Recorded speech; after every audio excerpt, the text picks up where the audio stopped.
All right, I've got about 6:59 and we're going to get started at this time. I appreciate you coming out in weather like this, and for an older person like me, it's tough to get out this time of weather, this fight. At this time, I'd like to let's stand for the invocation and pledge allegiance to the flag, please. Let's pray. Lord God Almighty and God of the universe, we know that we live in a nation and a town of imperfect people that need your guidance. We know we are as strong as you allow us to be, Lord. We know that the scriptures tell us that of God's people who are called by his name will humble themselves, pray and seek your face, that you will hear and help us, and you'll start healing our land. We ask that you forgive us for taking the blessings for granted that you placed upon us. But we still ask that you will continue to bless us. We ask for your blessings on all the brave men and women, on the first responders, police, fire, city citizens of Atoka, please. Lord, we ask you for your blessings there. We ask you will use each elected official to carry out your will and the best interests of the town. We ask that the Ukrainian nation can have the strength and resolve to hold on until the right prevails. We ask all this in your name, Jesus. Amen. Amen. I pledge allegiance to the flag of the United States of America and to the republic for which it stands, one nation, under God, indivisible, with liberty and justice for all. It's time. We'll call the meeting to order, and we need a roll call, Ms. Deb. All right, Mayor Walker, Here. Alderwoman Renfro. Here. Alderman Aiken. Here. Alderman Jeanine. Here, ma'am. Alderman Fellair. Here. Alderman Harder. Here. And Alderman Pace. Here. Thank you. All right, at this time, we'll move on to the minutes, the regular board meeting for February the 8th. And let me go back to do what I didn't do, Ms. Deb. Today's date is March 8, 2022, Tuesday at 7 p.m. We start this meeting for the Board of Mayor and Alderman in Atoka. All right, minutes now. Motion approved.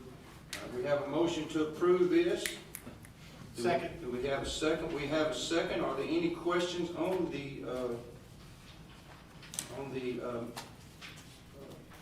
finance state, or excuse me, the minutes? All right, if not, let's move on to the financial report. Did you have them approved? Have a motion to approve this. Yeah. I made the motion. All right, who's seconded? All in favor? All in favor? Aye. Yeah, I'm trying to move on. I'm sorry. You gotta keep up, Ms. Deb. You just keep me straight. You keep me straight. Financial report, sales and fire tax report. Mr. Warner, Administrator, you want to give that to us? Now, man, jump in. Go ahead. Sure can. So for our period ending February 28th, 2022, general fund revenues, you can see they're $7.398 million, which are a little bit over budget, but I want to keep in mind that the $660,000 for the fire truck loan is also included in there, but we are trending to certainly meet our budget revenue goals.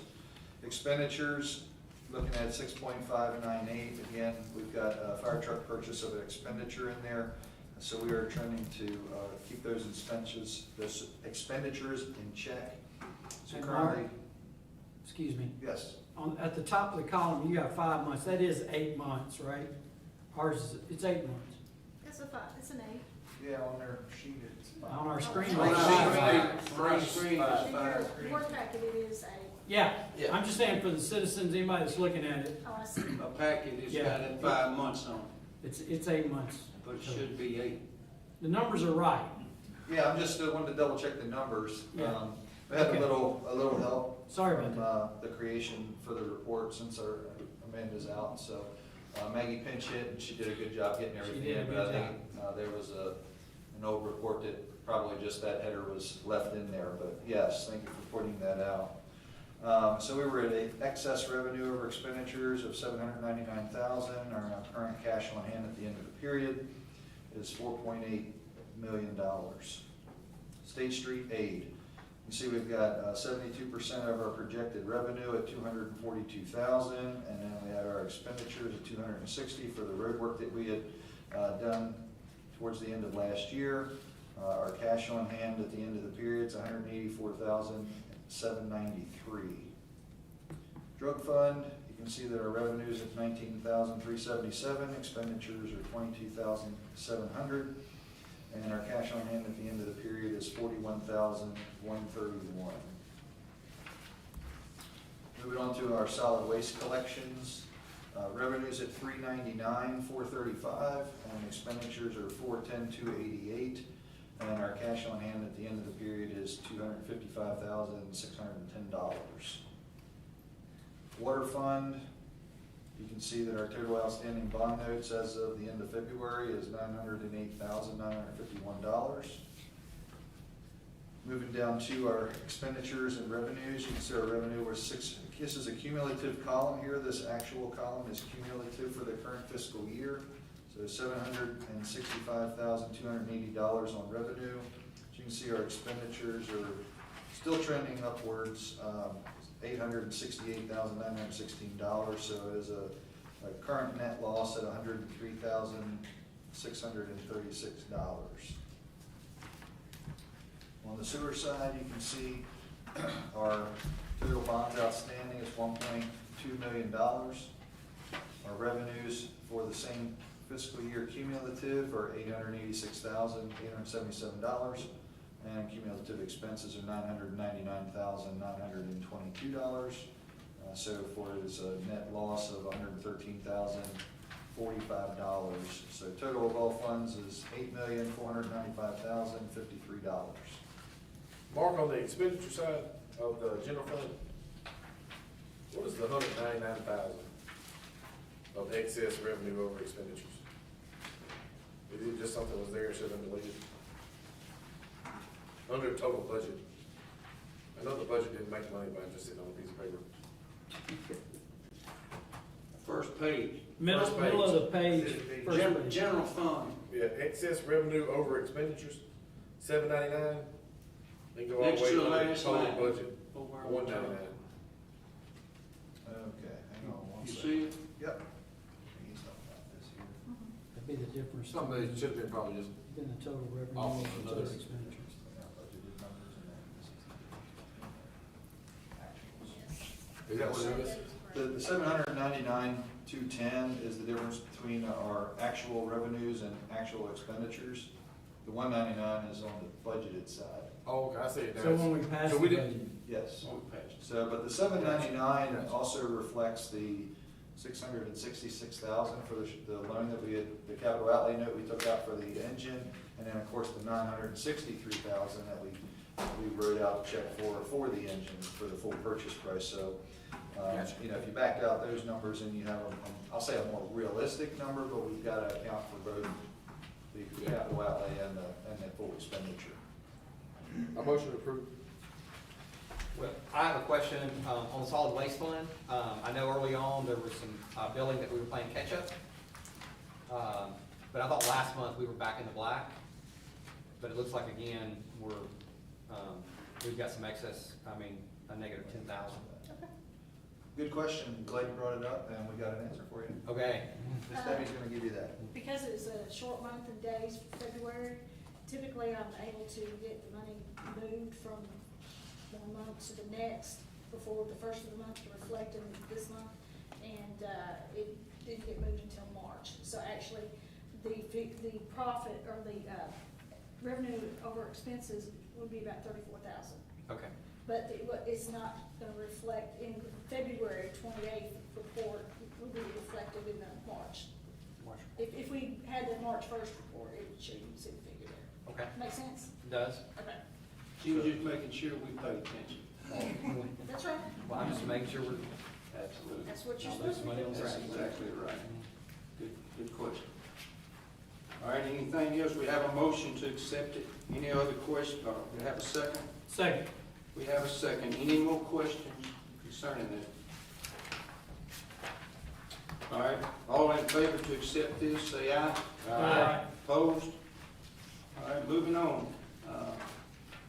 Old business, a resolution broadcast of electronic meetings. We asked Mark, Administrator Warner to bring us back a resolution drafted. Y'all have a copy of that, and it's, you can look at Exhibit C, if you will. And what's laid out there, it's got some points on it that you probably needed to see.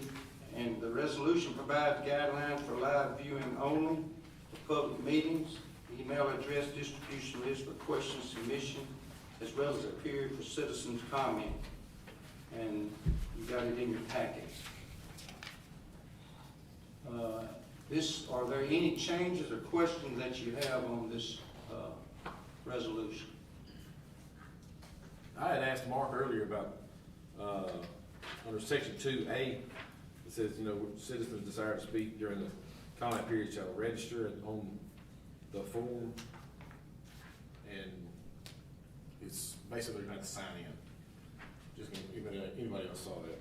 I was thinking you were going to have to get a form and fill it out and all that, but it's just literally the night of, you just sign in saying, hey, I spoke. That's Administrator? what I have. That's correct. All right, do you have anything else you need to tell us on that? No, sir. I motion to approve. I'll second. All right, we have a motion to approve, and we have a second by Alderman Aiken. All in favor, say aye. Aye.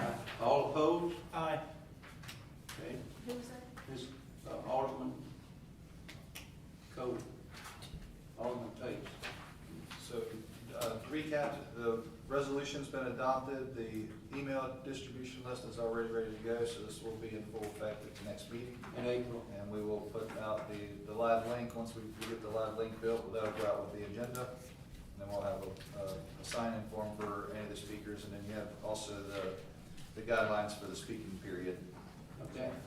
Kurt, that link's gonna stay the same, right? Now, we If you can said it provide, was if you said it was a recurring meeting, it'll stay the same. not a need to. Uh-huh, You schedule the stream out ahead of time, okay. but we I was can thinking provide a link to the actual YouTube channel, and that will not change. Gotcha. Okay. Mayor, if I could, I did want to see if there were any questions on the Sales tax.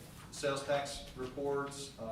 I did include a new report chart for your viewing pleasure for the fire tax revenues. So, that's trending along similar lines as the general sales tax revenue. So I just wanted to make sure that everybody was aware you had that additional fire tax revenue chart. I think somebody asked a question there, that's why you put it up there, so you're paying attention.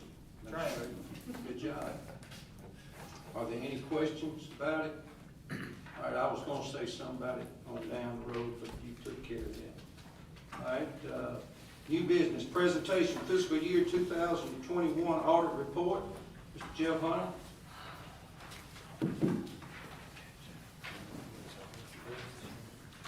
Now, our book will come later, won't it? Yeah, I was wondering where the book was. Yeah, it's coming later. Okay. Yep. Because, yeah, go We ahead. paid good money for that book. I know. You ought to see what I paid for the last box of paper I had to buy. This inflation thing's about to go nuts, y'all. I'm telling you. It ain't about, it's it. I'm gonna be sending it to you electronic next year. Keep it doing. Mayor Walker, members of the board, Mark, Debbie. I say it every year, I'm Jeff Hunter, I'm partner with Whitehorn Tankersley and Davis CPAs, we're the auditors for the town. Glad to have your business as always. I'll start out the presentation like I always do. The state loves this 85-page report, and I'm gonna talk to you about 2 pages, because I can, in about 5 minutes, tell you everything you need to know. I'm gonna ask you to turn to page 13 in the audit report. It's called Town of Atoka Statement of Net Position. That's governmental talk. For all of you in business or know anything about finance, the statement of net position is what you would know as a balance sheet. There's 5 funds of the town. There's a general fund, street aid, drug, solid waste, which are the 4 governmental activities that you'll see on the left column, water and sewer fund for the right-hand column for business type activities. I drew a line through or under on my report receivables or inventory. the last number is receivables from other governments for the governmental activities. Everything above that number is what's liquid for the town, which can be converted to cash inside 60 days of year end. Cash, accounts receivable, taxes receivable, grants receivable, and inventory for the governmental activities is $9,050,000 at June 30, and $3,172,000 for business activities. So for the total town, $12.2 million of assets that can be readily converted to liquid cash inside 60 days. The remaining assets are the book value of your fixed assets and about $578,000 for net pension asset. What a net pension asset is, when you take all of your inputs for TCRS, which would be your employee contributions, employer contributions, and whatever money that the investments make, there's a value to that. And then there's a value that actuaries with TCRS put on it at 8% for the life of the entire TCRS plan that says this is what the value of the pension plan should be. If it's a net pension asset, you've got a book value of your pension more than what your calculated value of TCRS is. So that's how you get a $578,000 net pension asset. That's a good thing. That means the value of your pension investments when people retire and stuff like that is actually higher than what it should be. It means that it's made more income from investments over the years than just an average of 8%. So that's where the asset comes in. Do I have any idea yet what it's going to do for 2022? I don't. I don't foresee it really reversing, but we know what the stock market's done in the last 2 months. It could variably drop down so low that it could go to the net pension liability on the liability side at June 30, 22. Won't know it until we get the actuarial values at June 30, 22. But that could potentially be sitting out there. That asset could reverse depending on how low the stock market goes and how much investments go down between now and June 30. We've got liabilities of $7 million on the governmental activities. Most of it's long-term debt. Some of it's accounts payable. $2 million on the water and sewer fund. Property tax of $2.355 million is called unavailable revenue. That is the amount of your tax levy that was assessed October 30th of this year, of 2021, I should say. Net position, there's different components of it. Solid waste, street, and drug enforcement, those are restricted net assets of each fund as of June 30. You can only spend it for a certain purpose. Drug programs, you'll see a restricted fund balance of $1,230,478. That matches grants receivable at the top of the page. And the reason it's restricted is obviously because when you've got a grant program, you can only spend it for a grant purpose. You just can't spend it for anything. So that fund balance is restricted. Your unrestricted fund balance of $5,173,000 could be used for any purpose that the town sees fit, as long as it's done under budgetary purposes. Total fund net position of the governmental activities, $18,068,000. Total liabilities and net position, $27,971,000, matches total assets at the top, about halfway up the page. Equation balances. Same thing for the water and sewer fund. You've got $5.5 million restricted for net investment in capital assets, and another $3,041,000 of net position for water and sewer that can be used for town purposes, whatever they see fit, as long as it's under budgetary protocols. Is that a one or this one? $11,167,000 matches your total assets halfway up the page for business type activities of $11,167,000. Total assets of the town, $39.1 million. Any questions before we go to the next page? Page 14, statement of activities. What we mostly know is an income statement. The government's call it a statement of activities. If you break those out, you've got expenses on the far left column. $6.7 million was spent on governmental activities. $2,392,000 was spent for business type, for a total of a little over $9 million. And then you've got a breakout of all the revenues. We've got charges for services of the town assessed to customers of $3.4 million. Operating grants and contributions, which are anything that's spent for grants or any kind of contribution that's not equipment or any kind of capital asset, $769,000. Capital grants and contributions, a little over $2 million, and almost 100% of that is related to the Greenway Trail and the roundabout. Those are capital, those are infrastructure items that will be depreciated by the town. Then you go under general revenues, we've got taxes of about 3.1 and 2.2, counting property taxes, about 5.3 million there. And then smaller amounts for alcohol taxes, TVA taxes, $5,000 from the state this year for sports gaming. That's a new revenue source for the town. Very small, but we'll take it as we can get it. Investment income between the business type and government type activities of $24,000, which is, you know, prevailing interest rates right now at banks is not that great, but it kind of shows you what the liquidity is I was talking about for the town on the balance sheet. You still drew $24,000 of interest. And then we had some miscellaneous revenues of about 53, let's see, what's that? I can't read my own handwriting. Looks like 15,000 for governmental activities.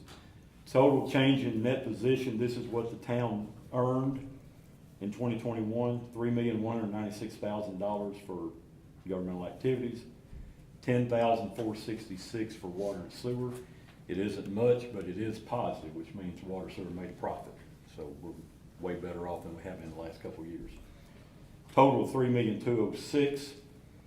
If you look at net position on the page 14 for governmental activities, $18,068,893 matches page 13, and $8,695,905 for water and sewer matches page 13 for business type activities. Equation balances. Any questions about the numbers? All right, there are a couple other things I wanted to discuss. There were two findings in the report. They were the same findings as last year related to a couple budgetary control items that came in over appropriation. And we had another finding for what was that second one? Prior year audit adjustment. There was one large adjustment we had to make for about $35,000 to State Street Aid, because when the numbers got adjusted before we got them for audit, last year's payables were reversed out twice, which meant when I got the numbers and started auditing, I had a debit balance and a liability account. Kind of stuck out a little bit. But it was $35,000. In both cases, I say they're same findings, but they're easier and they're better on the town, because this year only had one material audit adjustment to make for the entire audit. Last year, I think it was like 4 across all the funds. And then we had last year, I think, 5 different departmental accounts that were over budget. This year, there was only one. So, kudos. This is one of the better audits that we've done. And then the last thing I want to talk about is a single audit. A single audit is something we have to do extra every now and then if you've got federal reward programs where the town received more than $750,000 of federal money. This year, the town received over $2 million on Greenway and Roundabout, so it necessitated a single audit being over $750,000. And then we had to do 2 major program audits for both programs, because the amount of money that the town received for each program was more than 40% of the total federal award programs. 40% of $2 million is $800,000, and both programs received over $800,000. So I ended up doing a single audit on 2 major federal programs for the town this year. Both of them had the same CFDA number, which is how you can go on the catalog of federal assistance and see where the numbers come from. 20.205, they were both related to highway planning and construction, but it was 2 major programs. No findings that we had on that single audit. So again, kudos to you guys taking the effort to make sure that all the paperwork is in tune, and also give credit to your project engineers that were assigned to both projects. They did a good job for you as well. Any questions? Thank you, Jeff. Thank you. All right. I think we have to, board will formally accept the audit report, and, do we need to vote on that? To Yes, accept just make it? a motion to accept. All right, I have a motion. I make a motion to accept the audit report As presented. as presented. Second. We have a second. You got that, Ms. Dale? I do. All right. All in favor of accepting the audit report as presented, say aye. Aye. All opposed? right, moving on, Exhibit E, resolution, single shared sales tax and single article cap. And that's, it used to be known, I knew it as the state shared sales. Is that right? So there's two components to that, Mayor. All right, well then, why don't you tell us about You were on the right track with the state shared sales tax, but also the single Single article article cap cap is a campaign. separate component. You were on the right track. it? All right. And the staff recommends adopting the resolution.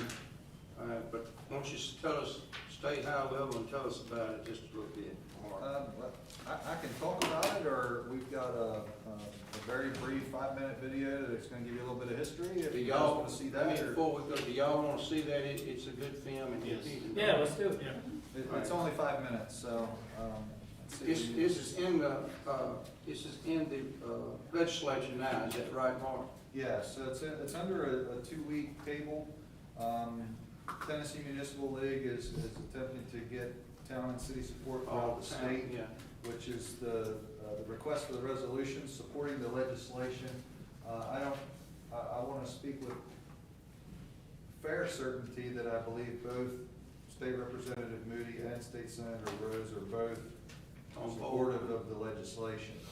So we'll see this carry. It'll be about 157 to 160,000 more for the town Yes, sir. each year. This is money they're already getting. Yeah. This is money that Right, the state yeah, is this getting that they would raising be. taxes. No, Yeah, they yes, only- no. If the legislation Everybody knows passes, that. and that's an estimated number. So All right, that's let's it. watch it. Need about 5 minutes for everybody, if you know. In 1947, the state began sharing 4.6% of all sales tax revenues designated for its general fund with municipalities. This was done in recognition of their contributions to the state's economic health vitality and of the burden borne by city taxpayers to fuel the state's economy. From 1947 to 1991, the state increased its sales tax rate on 5 separate occasions. In each instance, the additional revenues associated with this rate increase were designated for the state's general fund. And in each instance, the sharing arrangement created in 1947 was preserved, with the state continuing to share 4.6% of all of its state sales tax collections with municipalities. Then, in 1993, the state increased the sales tax rate a 6th time, from 5.5% to 6%. However, unlike prior increases, the additional revenues associated with this 0.5% increase were not designated for the state's general fund. Instead, the portion of state sales tax collections attributable to the 93 increase were earmarked to fund the newly developed Basic Education Plan, or BEP. Despite this change, the historical sharing arrangement between the state and municipalities was preserved, as the state continued to share 4.6% of all state sales tax revenue designated for the general fund. In 2002, the state faced a severe budget shortfall and enacted a combination of budget reductions and revenue increases to balance the state's budget. Among the revenue measures adopted was an increase in the state sales tax rate from 6% to 7%. As with the increases adopted prior to 93, the associated revenues were designated for the state general fund. However, unlike the prior increases, the state elected not to share these general fund revenues with municipalities. Instead, the state chose to keep 100% of the revenues derived from the 1% increase for itself, so that it could close the budget shortfall and avoid fiscal calamity. In doing so, the state broke its 55-year sharing arrangement with cities and towns. Now, nearly 20 years removed from those dire times, the state has enjoyed a solid decade of positive economic performance and budget results. Yet, this historical sharing arrangement has not been restored. As a result of breaking the historical relationship in 2002, an additional $838 million has accrued to the state rather than being shared with municipalities. Unfortunately, the 1% increase in the state sales tax rate and the decision to break the 55-year-old sharing arrangement with municipalities was not sufficient to avoid a fiscal crisis. The state adopted a second measure in 2002 that increased state revenues to the detriment of local governments. This additional measure doubled the amount of the purchase price of a single item that is subject to state and local sales tax.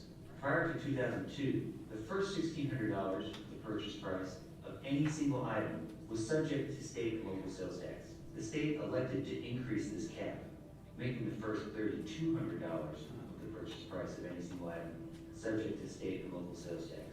However, doubling the single article cap was not enough to balance the budget. So the 2002 change also provided that any additional revenue generated by applying the 2.75% that is ordinarily reserved for local governments was to be retained by the state.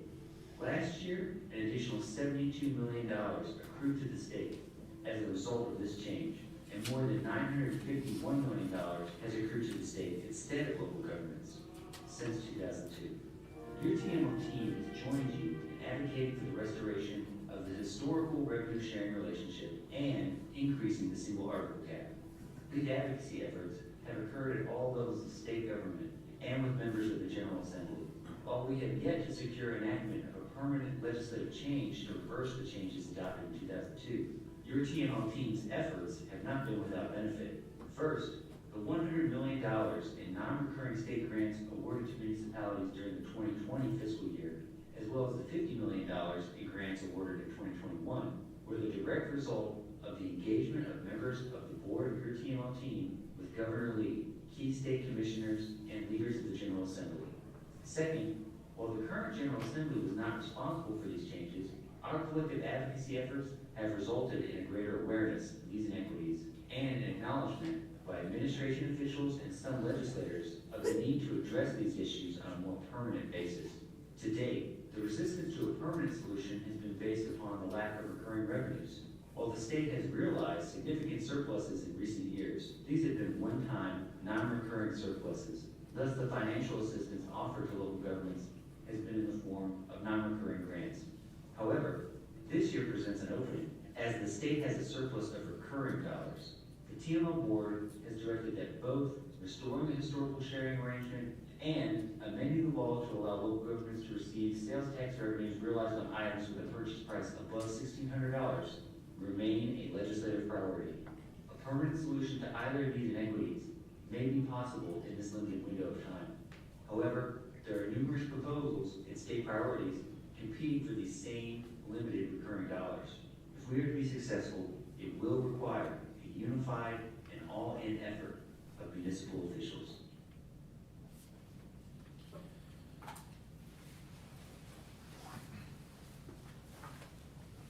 All right?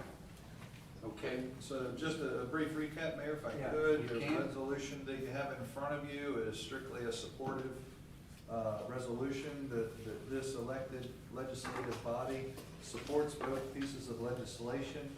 And this exhibit and this resolution is just that, supports that legislation. And if the board adopts the resolution, we will forward that to TML, and they will forward that to our legislators as well. I know that Munford has adopted it, I believe Covington adopted it tonight, and TML is pushing this to get these measures adopted by the elected bodies of the towns so that they can push that pressure up to Nashville, so. Motion approved.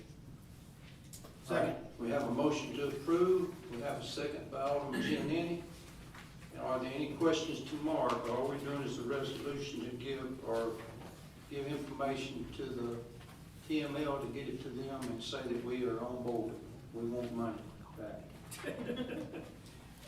All right, we have a motion and a second. Any questions? All in favor say aye. Aye. All right, got that, Mark? Send it to them. All right, next thing on the list is ordinance, first consideration, water and sewer fees. We've asked Mark, or the town has been reviewing water and sewer fees as a result of the Water and Wastewater Financing Board order. And we asked him to try to find some information, and as we were looking at it, Mark, our town administration found information that, I'll let you talk about it, Mark, if you will. I'll talk about it very briefly. But what we have in your agenda memo is that we've been reviewing the water and sewer fees as a result of the Water and Wastewater Financing Board order. And during an internal review, staff determined that language in the current ordinance needs clarification to provide consistency of billing methodology between the water and sewer funds. And the proposed revisions provide the necessary consistency of billing methods between both water and sewer funds. There's There's no rate changes currently proposed, only language amendments. However, it will change the way that bills are calculated, and staff recommends adopting the ordinance on first consideration. So you can see in the ordinance, you believe you have a couple of lines that are highlighted in red with some strike-throughs. That is the only change proposed, where you see they're struck through in red. All right, an ordinance to consider water and sewer fees is on the table. The town administrator is giving us a little background. As this is the first consideration, is there any objection to reading the ordinance by title only? All right, hearing none. Ms. Debbie, you want to read the ordinance, please? An ordinance to amend Title 18, Chapter 4, Section 403 and 404 of the Atoka Municipal Code related to water and sewer service rates. Make a motion to approve on first reading. We have a motion to approve the ordinance on first consideration. Do I have a second? Second. We have a second. Is there any discussion at this time or questions? Hearing none, roll call will be done. Alderman Philmer, Yes. Alderman Harper, Yes. Alderman Pace, Yes. Alderman Renfro, Yes. Alderman Aiken, Yes. Alderman Jennings. Yes. You have that, Ms. Deb? I do, thank you. Moving on, departmental reports, code enforcement, you have the packet in there. Mr. Administrator, you got anything on that? Just the report that we typically submit on a monthly basis. So if there's any questions, we can move to the fire. Do we have any update on the position? Being, we had any candidates and stuff like that? We had a couple of candidates submit applications, however, they did not fulfill the immediate request of filling out a job application and also submitting a resume with references. And we only had one individual who'd done that. We're going to be in contact with them, but the other two individuals did not even fulfill the minimum of what was in the posting. So we're trying to reach out to a couple of folks that we may know have some background and interest, but that's what I can tell you at this point. Thank you. All right, fire. It's going down, Kurt. Thank you, Honorable Mayor, Board of Aldermen. You have our numbers for February in front of you. I would say, similar to January, it's the busiest February we've had since inception. A lot of that was due to the ice storm and the other events related to the ice storm, people trying to burn their limbs and brush. And obviously with the weather the way it was and the wind blowing and everything, we had several that got away from them. Do you have any questions on numbers? All right, we did get Southwest Electric grant that we put in for $6,000 for replacing our PPE fans, which is our positive pressure fans with batteries. That was $6,000. Certainly was appreciative of that. Under training, all of our personnel just finished recerting in CPR. We're required every 2 years to recert, and we completed that. The AEDs that we've got different locations throughout the town, we just finished replacing the last of those, so we got brand new AEDs at all those locations. They have a lifespan, and the ones we had were outdated, so we had to replace them, so that's been done. And lastly, I did receive Friday a resignation letter effective September 19th, so we'll have an opening and we'll start the process of filling that. Any You said questions? September, You said, September 19th? Yes. Oh, I'm sorry. no, that's right. That's a lot of notice. Yeah, really. March. Okay. March. Any other questions? Thank you, Chief. Thank y'all. Parks Department.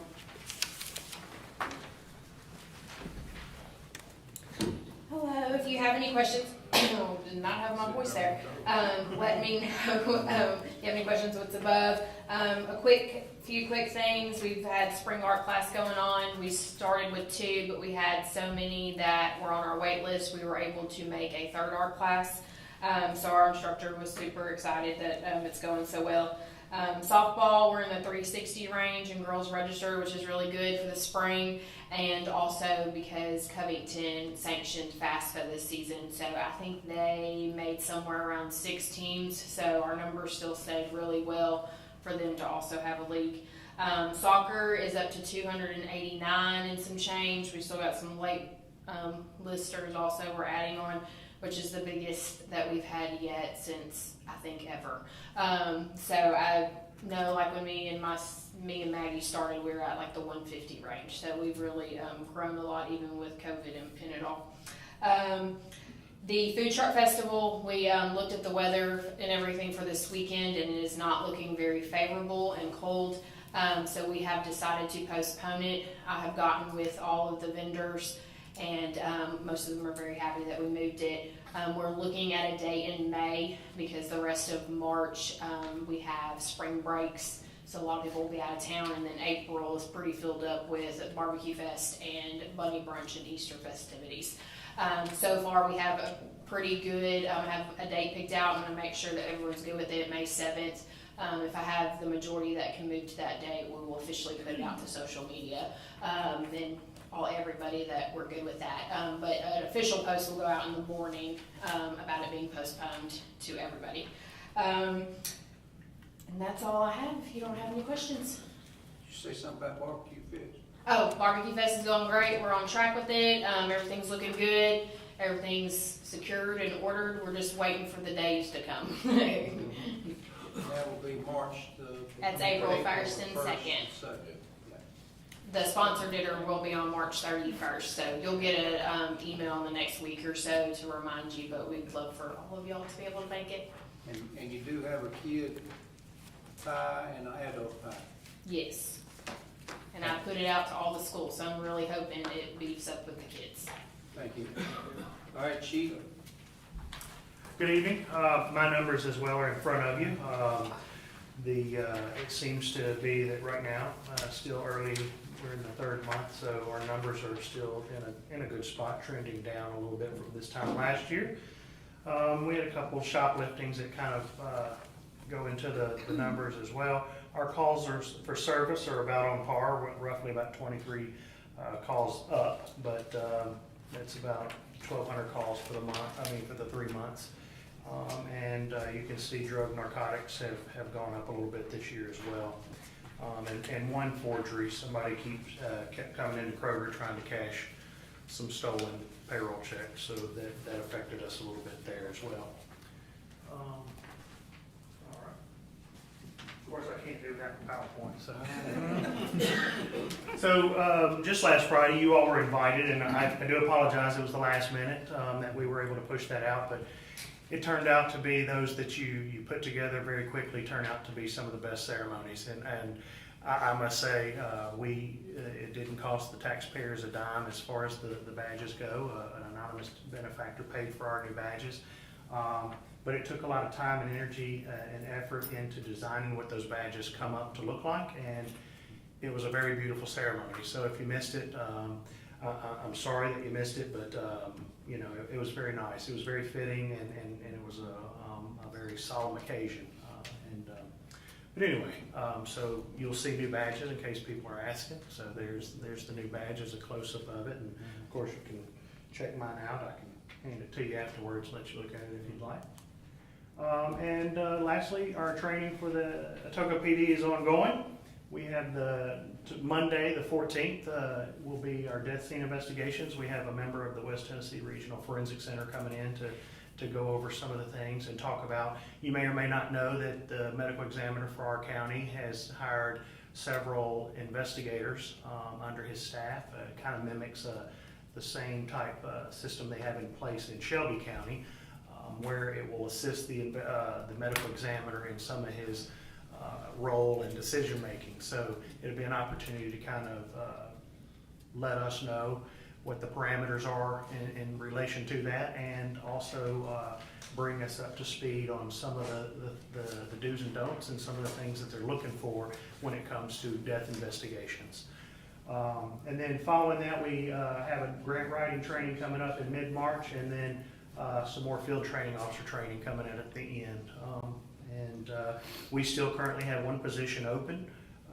We have hired a gentleman, I think I may or may not have brought him in front of the board, I can't remember, but Austin Palanke, I know I announced it to the board, but we just hired another gentleman from Covington, and I just left Covington's Board of Aldermen meeting at 5:30 because they announced their new chief, and so some of the eyebrows were raised at me when I walked in there. They were asking me who I was going to get next. But in 2021, we had roughly 9 people in turnovers throughout the different ranks on the department, and we've been very fortunate in Atoka to have quality officers that wanted to call Atoka a good place to work, and so we've been very fortunate. So once we get the pen on paper with this last guy, I'll announce to the board this gentleman, his name. And in addition to that, we have a retirement coming up as well. I've received the retirement letter, intention letter for Daryl Smith, Sergeant Smith, for personal reasons. He's deciding March 31st will be his last day. So then after we get this one on board, we'll be looking for yet another person to come in as well.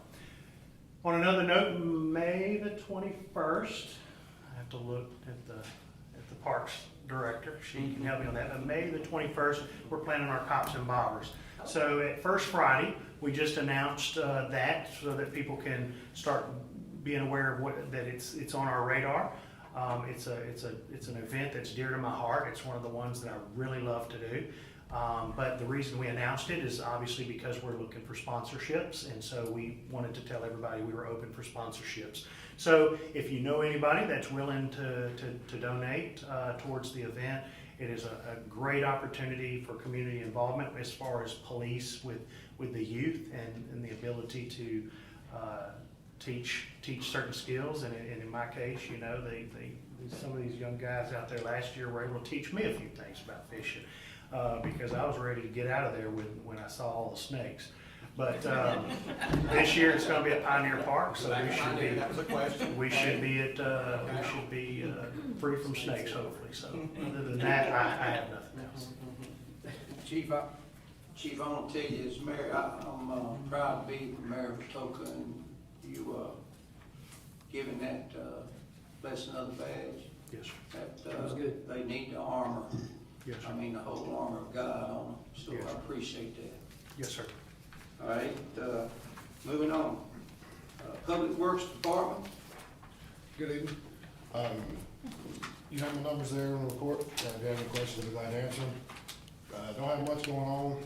We've got a couple job openings, and we've got some interviews scheduled for the end of this week, and I think I got one first part of next week. Dorothy and I are working hard on getting Pioneer Park ready to go for Cops and Bobbers, and also getting ready for the Barbecue Festival. We're gonna try to move some water around, get more water in different places throughout the park for more vendors, more teams. But other than that, that's all I got. Dalton, y'all, and Mr. Administrator, y'all need to, you might not come, I hope it does, but the ice and all, they talk about Friday night. Yes, sir. So the bridge, make sure you talk to the T-Dot, and if T-Dot don't get there, make sure we get out there Saturday morning or whatever. It's supposed to rain, so I don't know, y'all have to make that determination if it's gonna wash it off or not. Yes, sir. I just got a fresh load of salt before this last storm, so if we need to get out there, we can take care of They're it. talking about a half an inch or something. I hope it's snow instead of ice. I really do. Anyway, all right, thank you. Thank you. All right, miscellaneous items from the mayor, board of aldermen, town administrator. I'd just like to say on the comprehensive plan, we have moved forward, and I'd like to thank the board for the insight that y'all put on that to go ahead and start that before we even got into Blue Oval City thing, because a lot of people are behind the 8 ball on that, but y'all had enough foresight to go ahead and do that, and it's great. And it allows us to accommodate in our comprehensive plan for the Blue Oval. And I just appreciate y'all thinking of that and helping on that. And then, we're gonna have an on-ground meeting in 2 months, they said, and I'm telling you that, we don't know the date yet, but I'm just gonna put it on your radar for the comprehensive plan. And they'll be talking about the stuff or the information they got from this past, and just keep us informed. It's gonna be about a year, 9 to 12 months ordeal to do this, but it's gonna be a guiding, just like the police, fire, and all of you have, and teachers, they have a guiding plan that they have to get it in. It's the same way here, and it'll be good for us. It doesn't mean that we have to buy it all the way by it, but it gives us a roadmap, and maybe it's no maybe, it'll help us. That's all I have. Mark, you got anything? I did have just a couple of brief items. We're doing well on time, so I want to make sure we try to stay on track there. Wanted to remind those members of the board who may not be part of the planning commission that we're having a subdivision process work session on the night of the planning commission, so it'll be starting at 4 p.m. and that's going to be on subdivision process, developers agreements, and construction checklists. As expectations of additional subdivisions come in, not necessarily next week, next month, next couple of months, but also next year, to make sure that we've got good measures in place to control and have checks and balances there. Mayor and I attended a Blue Oval City meeting in Nashville on Saturday, and that was a joint effort with TML, Tennessee Municipal League, and our Kentucky equivalent. You probably are aware, if you've been following anything about Blue Oval City, that Elizabethtown, Kentucky was also announced a $5 billion battery plant, not vehicle manufacturing, but just a battery plant. Their site is not as large as the Memphis mega site, it's about 1,500 acres, but what we did find out is that they're under a lot of the similar pressures and struggles that we in West Tennessee are under. We learned some information about the pilot program that Ford's going to be submitting through Tennessee, that the Mega Site Authority here in Tennessee will have control over on an annual basis, about $269 million over the course of 30 years. It's going to be close to $9 million a year that Mega Site Authority is going to have authority of who is allocated those funds. Interestingly enough, in Tennessee here with our Memphis Mega Site, we are not allowed to, we as in municipalities and towns in the area are not allowed to connect to the wastewater treatment plant or the force main going to the river. But in Kentucky, they don't have that problem.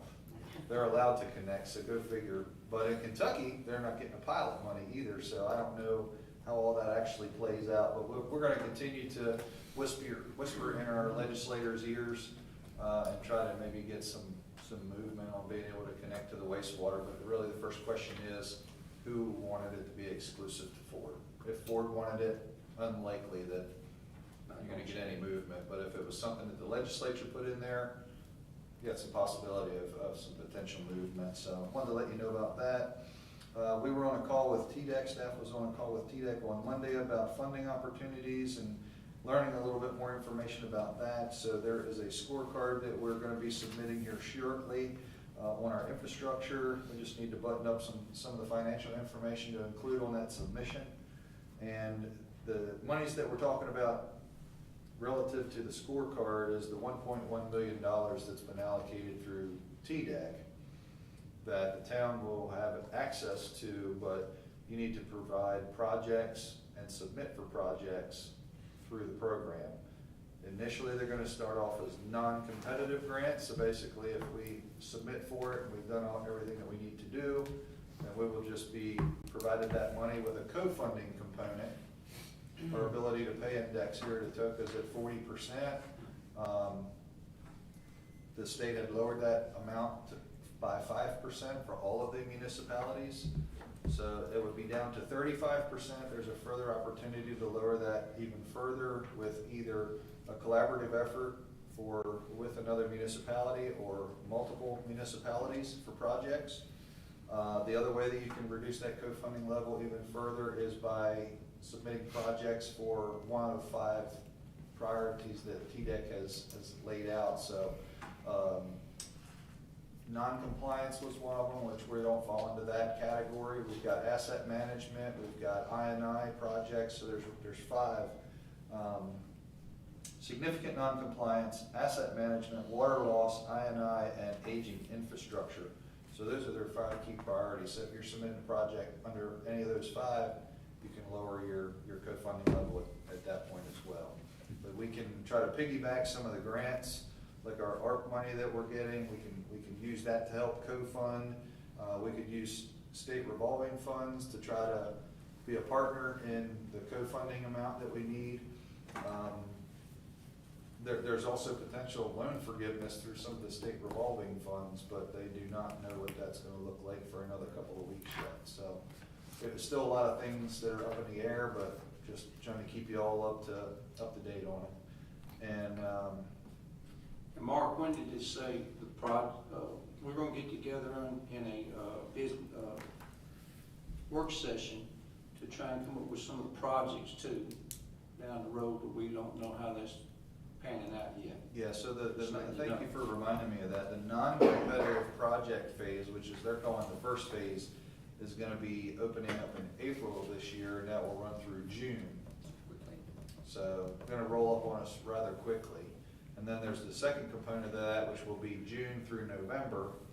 That is going to be made up of the competitive grants. So what that means is if you're eligible for non-competitive grants, so our 1.1, if we do not submit projects to use that 1.1, anything that would be outstanding as in dollars would roll over to the competitive. So there's going to be municipalities out there that may not do anything, might not meet the deadline, so there's going to be money that's going to roll into the competitive side. Obviously, it's competitive, so there's going to be a, who has the greatest need type of a situation, and who's going to submit the greatest project for the biggest bang for the buck. And clean water is the goal for TDEC. So that's all I had. Okay. I got something. Yes, sir. What was the purpose of having employees sitting out counting cars at Mead Lake? Thank you for reminding me of that. So, didn't have that on my list, but yes.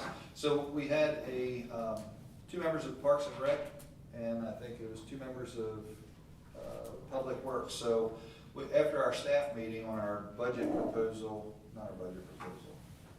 after our staff meeting last week on our agenda prep, we got into a discussion, since all the senior staff was there, of how we can look at potentially improving the traffic congestion at Mead Lake and Kimbrough over the bridge. So we know we're stuck with the bridge. We know we're saddled with that thing.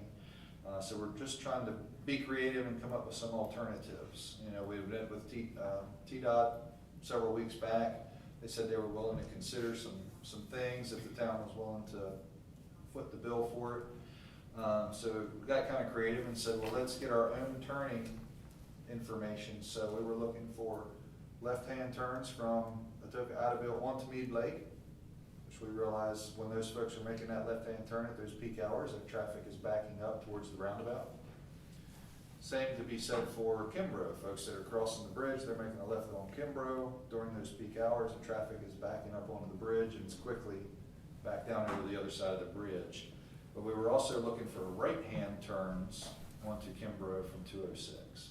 Long story short, we think that we've got some turning data. We're going to meet again as staff tomorrow, review all the information. And I think we've got some ideas to try to improve flow.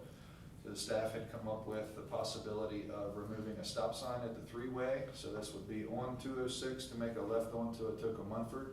That may we would propose that might turn into a yield instead of a stop. So that way that traffic can continue to flow. I think one of the things we had talked about before was no left turns from 206 onto Mead Lake, no left turns from 206 onto Kimbrough. And that's why we were looking for the traffic count, so we could get some real numbers that we had that were recent and that were created by staff, and we could review and try to make some proposals that would be inexpensive to the town if TDOT was willing to consider those. So we've got some options, we'll be talking about it more, but thank you for reminding me of that. It doesn't include no right, no left off of me late, does it? Not currently. But Doesn't anything mean on it the table. won't, doesn't mean it's not on the table or it could be proposed. If it gets on the table, will that come before the board before it's done? Well, if that's what you all would like, I mean, Absolutely. Absolutely. what we need to do is, If Come that up gets with on a- your table, yeah, I'd like to have it come before the board before it's enacted. In We- fact, we can I will certainly go do that. ahead, and if I need to make a motion that any changes to Kimbrough, 206 Mead Lake, and 206 and Mead Lake, before any changes or traffic flow pattern is changed, that it comes before the board. we can make that happen for sure. What we can do is we'll meet with staff, get some ideas together so that we can include you all in the email, and here's where we're gonna kick the TDOT, get a little feedback from y'all, you can call me and see what y'all wanna do, and, cause the TDOT's gonna shoot it all down, it really doesn't matter anyway. But at least if we send them something to consider before any final decisions would be made, they should certainly come back to the board. Well, I know there's been several instances before where stop signs have just shown up in places they hadn't been in 20 years. And, you know, that kind of irritated the fire and me and some neighbors. But we worked together and straightened it out. But, Yes. yeah, random stop signs and traffic flow patterns shouldn't just change. Gotcha. Mark, going back to that work session, that's gonna be on March 17th, the planning commission thing, right? Yes, sir, it's Thursday the 17th Okay. at 4 PM, there'll be the work session, and then we'll have the planning commission meeting at the regularly scheduled 6:30. Thank you. All right, board, you got anything else? All right, now it's time for citizens' concern. You come up here and state your name and your concern, your address, that'd be good.